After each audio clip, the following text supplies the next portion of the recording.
Bonjour à toutes et à tous et bienvenue dans ce tutoriel qui sera consacré à la création d'une application Android à partir d'un code HTML, CSS et JS, donc une application mobile hybride directement intégrée dans le Play Store si on le souhaite, mais directement intégrée dans les applications de votre téléphone. On va se baser sur le tutoriel de création d'un morpion qui a été fait il y a quelques temps, qui est un code basique HTML, CSS, JS. On va se baser là-dessus pour mettre en place donc notre outil, notre jeu directement sur notre téléphone. Donc on va se baser sur un outil qui s'appelle Cordova pour faire ça. C'est un outil de chez Apache, et donc comme son nom ne l'indique pas, hein, il vous permet de créer directement des applications mobiles hybrides depuis un seul et unique code source. Donc si on regarde un petit peu au niveau de Cordova, si on regarde sur sa documentation, globalement, il y a un petit tutoriel qui vous explique comment créer votre première application. Et donc pour créer votre première application, la première chose qu'il vous faut, c'est d'avoir Node.js. Donc on va avoir un certain nombre de prérequis au niveau de l'installation, hein, au niveau de votre ordinateur. Le premier, donc, ça va être d'utiliser Node.js. Une fois que vous avez installé Node.js, si vous tapez ici sur un terminal, vous tapez Node, vous devez avoir une invite de commande qui vous donne la version de Node et 2 fois CTRL-C pour quitter. Donc c'est juste pour vérifier qu'il est bien installé et qu'il fonctionne comme il faut. Une fois que vous avez fait ça, on vous indique qu'il faut ensuite installer directement Cordova en global sur votre ordinateur. Et donc si vous avez un macOS ou un Linux, vous avez la commande qui est ici, et si c'est un ordinateur sous Windows, vous avez cette commande npm install, donc -g Cordova, et donc -g pour le mettre en global. Et donc si je fais un npm install -g Cordova, ça va directement télécharger ou mettre à jour, hein, bien sûr, Cordova sur votre ordinateur. Le temps que ça se passe tranquillement, on va aller regarder ensuite en dessous comment faire pour créer l'application. Créer l'application, vous voyez que c'est une commande également Cordova, Cordova create pour dire qu'on veut créer un projet. Ensuite on a hello ici, c'est le nom du dossier dans lequel va se situer le projet. Puis on a ici un nom de domaine inversé, donc hello.example.com, hein, donc il est inversé, pour indiquer l'auteur et enfin le propriétaire, l'URL, l'identifiant unique de notre application. Et Hello World, ici, c'est le nom de l'application elle-même. Donc si je veux créer mon application de morpion, eh bien, une fois que Cordova est installé, donc vous tapez directement ici Cordova create. Alors je vais vous afficher le dossier à côté, voilà. Donc vous avez le dossier qui est ici, qui est vide. Donc Cordova create morpion. Je vais donc mettre fr.nouvelletechno.morpion et je vais mettre un M majuscule à morpion. Voilà, ça va me créer mon projet. Vous allez voir qu'il y a un dossier qui va apparaître, voilà, directement dans mon dossier Cordova. Donc là je vais aller dedans, c'est des morpions, et donc ici je vais faire une ouverture avec code. Et voilà donc ce que je vais avoir à l'intérieur de mon projet. Donc j'ai un dossier 3W avec du CSS, du JS, une image qui est le logo de Cordova, hein, et le fichier index.html qui est un fichier index.html assez classique somme toute.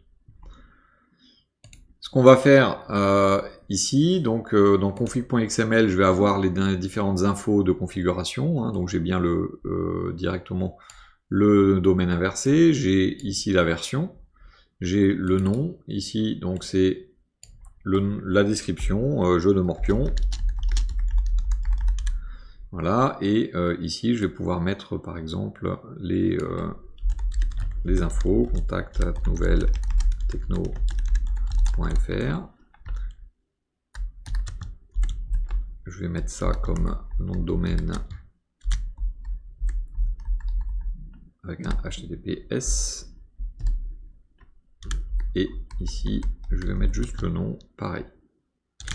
Ensuite, vous avez directement ici le fichier à charger au moment du démarrage de l'application, c'est bien index.html.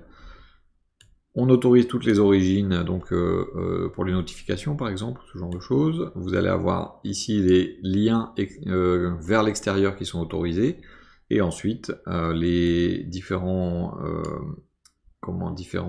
liens en fonction de la plateforme. Donc sur Android, on a des liens Market, et sur iOS, on a des liens ITMS et ITMS Apps, pour aller dans les stores hein, principalement. Donc voilà, ça c'est la configuration très très basique.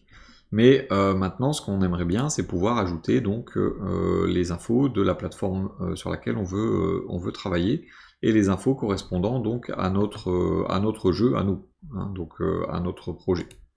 Donc si je regarde le projet que j'avais fait donc au niveau du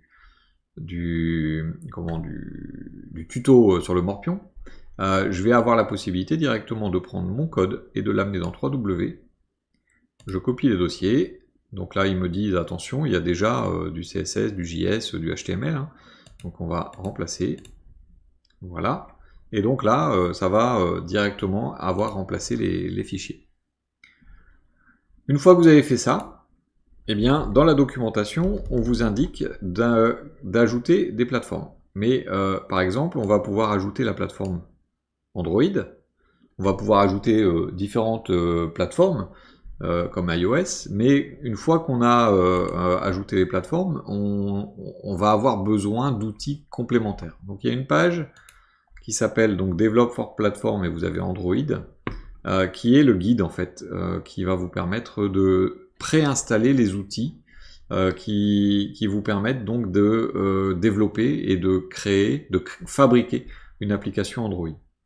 Donc là, vous avez les différentes versions avec les niveaux d'API d'Android qui sont supportés et les versions équivalentes d'Android. Alors c'est pas tout à fait à jour hein, puisqu'on est en Android 10, mais globalement ça ne change pas la suite. Donc la première chose, on nous demande d'installer le Java Development Kit.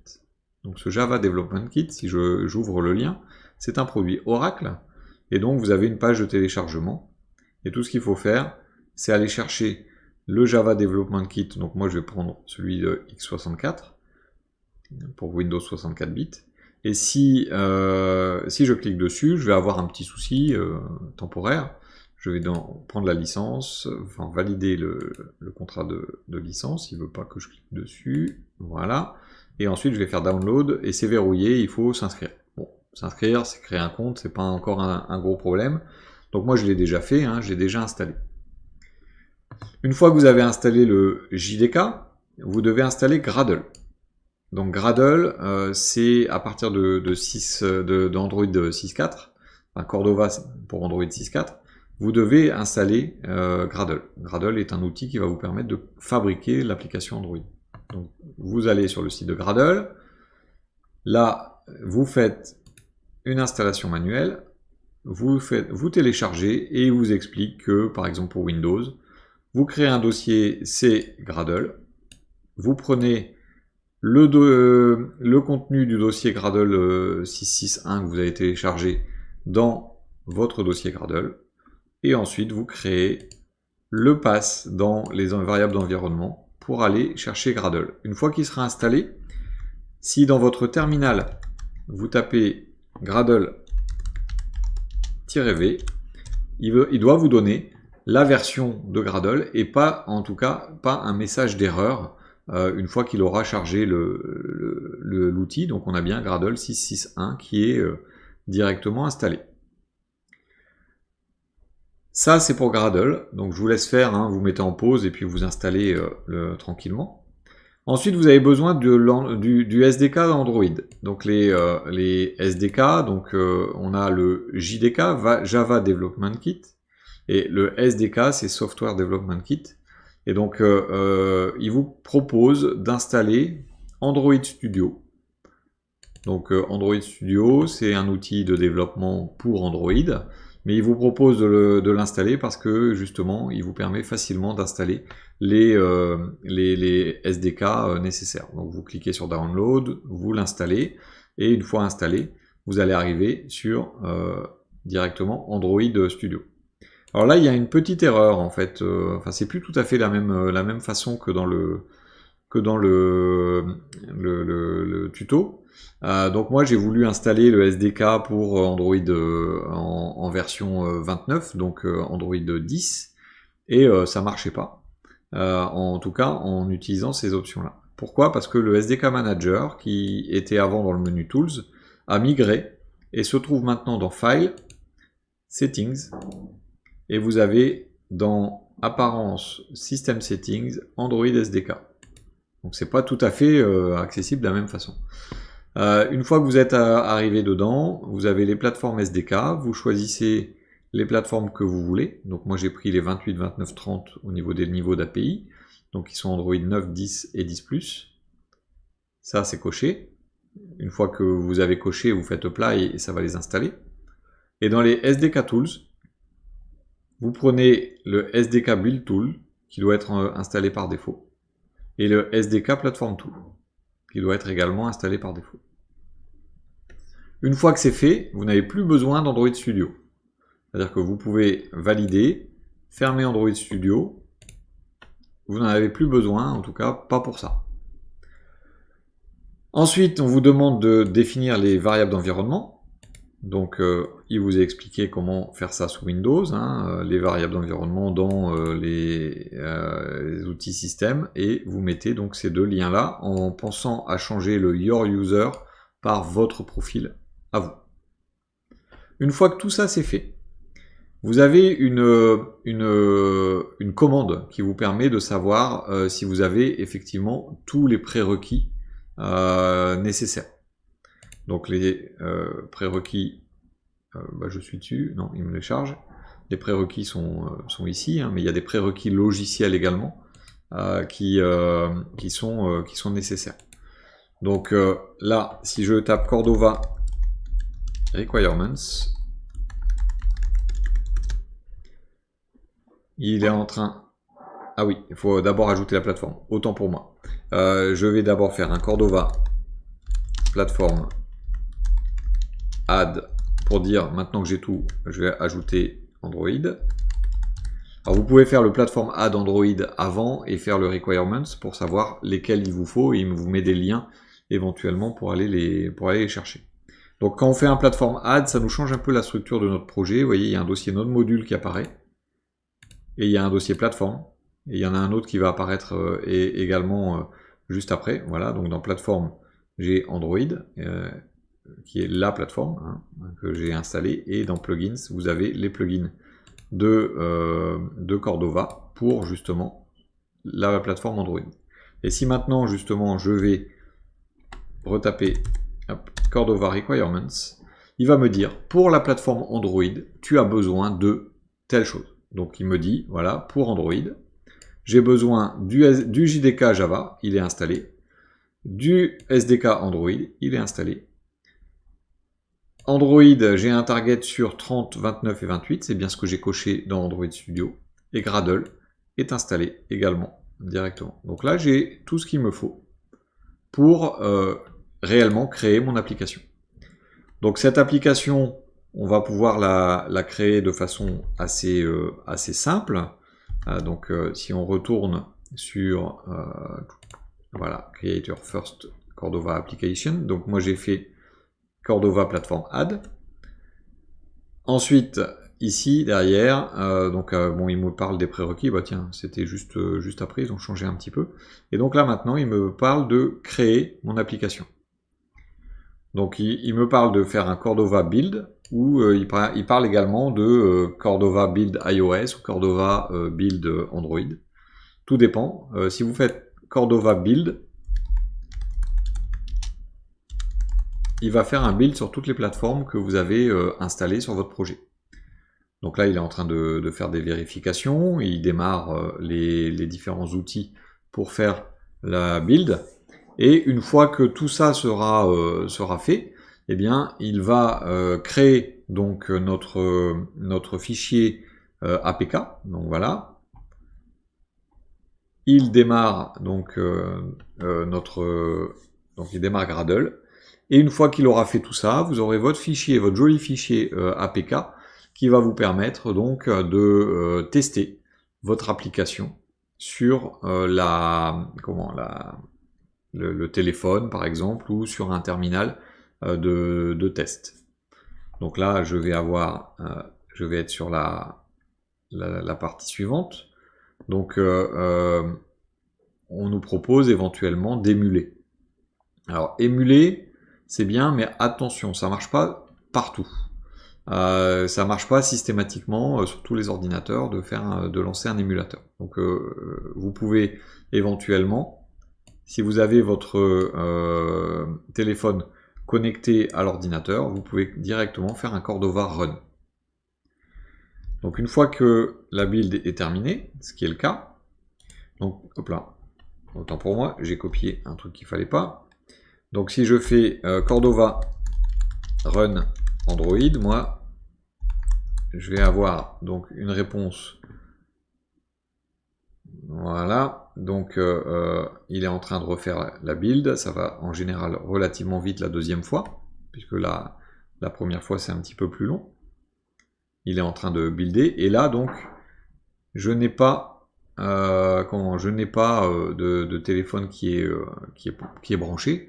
En tout cas, il n'y a pas de debug qui est activé, et donc il me dit non, désolé, mais je trouve pas de téléphone. Donc vous avez toutes les infos hein, pour comment faire fonctionner les différents éléments. Moi, j'ai pas envie, en fait, j'ai envie de l'installer directement sur mon téléphone. Donc si je regarde à la fin de ma build, il m'a dit ici qu'il a généré un fichier APK. Et donc là, si je vais, donc c'est dans démo Cordova Morpion, et vous voyez, plateforme Android App Build Outputs APK Debug. Donc si je vais dans mon dossier, Morpion, donc je vais aller dans Platforms, Android, App, Build, Output, APK et Debug. Et je trouve appdebug.apk. Et bien ça, je vais pouvoir, si je le souhaite, l'envoyer directement dans mon téléphone. Et donc là, mon téléphone, il est branché hein, sur mon ordi.